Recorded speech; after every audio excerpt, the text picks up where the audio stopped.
ایک بزرگ حج کے سفر پر گئے تھے۔ جب وہ ایک جگہ سے گزر رہے تھے، ان کے ہاتھ میں ایک تھیلا تھا، اس میں کچھ پیسے تھے۔ اچانک ایک چور ان کے ہاتھ سے تھیلا چھین کر بھاگ گیا۔ جب چور کافی دور نکل گیا، تب اچانک اس کی آنکھوں کی روشنی ختم ہو گئی۔ آنکھوں کی روشنی جاتے دیکھ اس چور نے رونا شروع کر دیا۔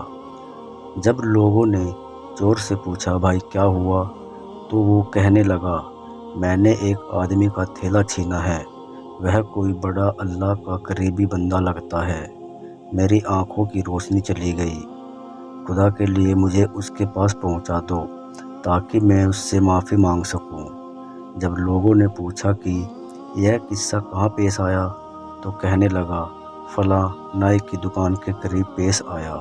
لوگ اس کو اس دکان پر لے گئے اور نائی سے پوچھا کہ اس طرح کا کوئی آدمی یہاں سے گزرا ہے، آپ اسے جانتے ہو؟ اس نے کہا، مجھے اس کا گھر تو پتہ نہیں، ہاں مگر نماز کے لیے وہ آتے جاتے رہتے ہیں، اگلی نماز کے لیے پھر آئیں گے۔ یہ لوگ انتظار میں بیٹھ گئے۔ وہ بزرگ اپنے وقت پر تشریف لائے۔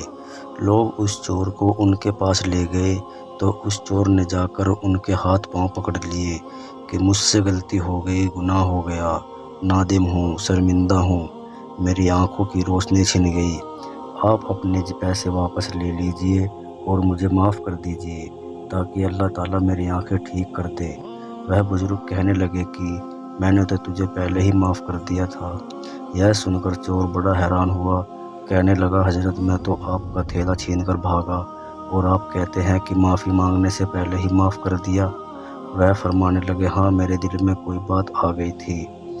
فرمانے لگے، میں نے ایک حدیث پڑھی جس میں نبی اکرم نے فرمایا کہ قیامت کے دن جب میری امت کا حساب پیش کیا جائے گا تو میں اس وقت تک میزان کے قریب رہوں گا جب تک میرے آخری امتی کا فیصلہ نہیں ہو جاتا۔ میرے دل میں یہ بات آئی کہ اگر میں اس دن چور کو معاف نہیں کیا تو قیامت کے دن یہ مقدمہ پیش ہوگا اور جتنی دیر میرے مقدمے کا فیصلہ ہونے میں لگے گی، اللہ کے نبی علیہ السلام کو اتنی دیر جنت سے باہر رہنا پڑے گا۔ اس لیے میں نے معاف کر دیا کہ نہ تو مقدمہ پیش ہوگا اور نہ ہی میرے محبوب کو جنت میں جانے میں دیری لگے گی، وہ جنت میں تشریف لائیں گے۔ کیسے کروں شکریہ تیری مہربانیوں کا، اے خدا، مجھے مانگنے کا سلیقہ نہیں ہے اور تو دینے کی ہر ادا جانتا ہے۔ لکھنے میں اگر ہم سے کوئی خطا ہو گئی ہو تو ضرور معاف کر دیں، ہماری اصلاح کریں۔ جزاک اللہ خیر۔